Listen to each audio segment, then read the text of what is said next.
Hello students, আশা রাখছি তোমরা অনেক ভালো আছো। দেখো, যারা সরকারি চাকরির জন্য বিভিন্ন পরীক্ষা দিচ্ছ বা যারা আপকামিং ডেতে দেবে, তারা অবশ্যই এবিসিডি প্ল্যান করে রাখবে। কারণ বর্তমানে যা পরিস্থিতি, কারণ এই যে যারা ভবিষ্যৎ, দেশের যারা ভবিষ্যৎ, তাদেরকে নিয়ে সরকারের কোনো ঠিকমতো চিন্তা ভাবনা নেই। না হলে একটা এক্সামকে কেন্দ্র করে এরকম প্রবলেম হওয়া দুর্ভাগ্যজনক। এর আগে এসএসসির যে অনলাইন এক্সামগুলো সেগুলো কন্ডাক্ট করতো তোমার টিসিএস, এখন টিসিএসকে হটিয়ে দিয়ে এডিকুইটি নামে একটা সংস্থাকে দিয়েছে, সেই এক্সামগুলো কন্ডাক্ট করছে। কিন্তু তার ফলে দেখা যাচ্ছে যে স্টুডেন্টদের মানে যেখানে যে সেন্টারে আবেদন করেছিল সেখান থেকে 4-5 কিলোমিটার দূরে, তারপর তোমার কী বলে যে কোশ্চেনের প্যাটার্ন সেটা দেখা যাচ্ছে যে মানে 60% সেম টাইপের, এইসব নানা রকম হ্যারাসমেন্ট, সার্ভার ডাউন। স্টুডেন্টদের যদি তোমার অবজেকশনগুলো তোমরা নিশ্চয়ই দেখেছো, শুনলে তোমাদেরই মানে খারাপ লাগবে যে একটা যারা মেহনত করে 1 বছর 2 বছর 5 বছর ধরে একটা কম্পিটিটিভ এক্সাম সরকারি চাকরির জন্য বসবে, মেহনতের ফলই যদি ঠিকমতো মানে সরকার দিতে না পারে, তো এটা খুবই দুর্ভাগ্যজনক।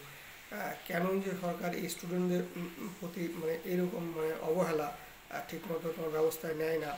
নিজে এত বড় একটা আমাদের দেশ, একটা অনলাইন এক্সাম কন্ডাক্ট করার জন্য নিজস্ব কোনো সফটওয়্যারই নেই, এটা মানে খুবই লজ্জাজনক এবং দুর্ভাগ্যজনক। একটা টিসিএস বা এডিবিটি নামে এরকম সংস্থাকে এক্সাম কন্ডাক্ট করতে কেন দেবে? নিজের একটা সফটওয়্যার বানাবে, তাতে করে যাতে প্রবলেম দূর হয় স্টুডেন্টদের। তো এইগুলো স্টুডেন্টদের যে ডিমান্ড, সেগুলো আমি মনে করি মানে সরকারের শোনা উচিত। কারণ যারা ভবিষ্যৎ দেশে, তাদেরকে মানে অগ্রাহ্য করা একদমই কাম্য না। যারা প্রিপারেশন নিচ্ছে, প্রিপারেশন তো নেবেই, কিন্তু তার পাশাপাশি মাথায় রাখবে যে এবিসিডি প্ল্যান করে রাখবে। কিন্তু তাতে করে তোমাদের মানে কিছুটা হলেও মানে মানে টেনশন ফ্রি হবে। দেখো, আমরা আমাদের তো মেহনত করি, কিন্তু কিছু কিছু জিনিস আমাদের হাতে ছাড়াও কিন্তু সরকারের হাতে থেকে যায়। কারণ তারা কোন সময় এক্সাম কন্ডাক্ট করবে, কখন পরীক্ষা নেবে, কত বছর মধ্যে নেবে, কত মানে বয়স শেষ হবে কি না, এসব অনেকগুলো ফ্যাক্টর কাজ করে। তো মেহনতের পাশাপাশি তোমরা অবশ্যই এবিসিডি প্ল্যান করে রাখবে, যাতে করে তোমাদের প্রবলেম না হয়। নাহলে সরকারের যে অবহেলা, তাতে করে মানে স্টুডেন্টদেরই প্রবলেম হবে আলটিমেট। এইসব কথা মাথায় রেখে তোমরা প্রিপারেশান নেবে, এবং অবশ্যই ব্যাকআপ প্ল্যান করে তোমরা প্রিপারেশানটা নেবে, যাতে করে প্রবলেম না হয়। আর নিজের ডিম্যান্ড অবশ্যই জারি রাখবে, নিজের ভয়েস রেজ করবে। কারণ সবারই আমাদের সংবিধান অধিকার দেয়, নিজের নিজের বাক স্বাধীনতার অধিকার আছে। একটা ডিসিপ্লিনের সাথে সবাই যদি সবাই নিজের অধিকারটা তুলে ধরে, অবশ্যই সরকার কিন্তু করতে বাধ্য হবে। তো সবাই ভালো থেকো, সুস্থ থেকো। আর এটা প্রত্যেকটা সরকারের ক্ষেত্রেই একই হাল। চাকরি বাকরির ক্ষেত্রে মানে এত যে অবহেলা স্টুডেন্টদের প্রতি, এটা মানে একদমই দুর্ভাগ্যজনক। যাই হোক, দেখা যাক কবে ঠিক হয়।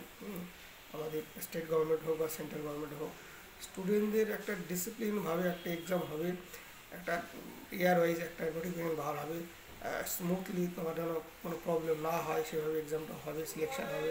যারা চাকরি পাবে পাবে, যারা পাবে না অন্য রাস্তা দেখবে বা অন্যভাবে তাদের সার্ভিস জেনারেট করবে বা কোনো চাকরি খুঁজবে, অন্য কোনো ব্যবসা বাণিজ্য করবে। কিন্তু এই সিস্টেমে যদি প্রবলেম হয়, তাহলে স্টুডেন্টরা তো ভেঙে পড়বে।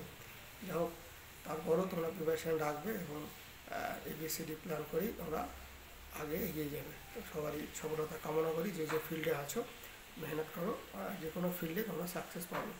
Thank you so much.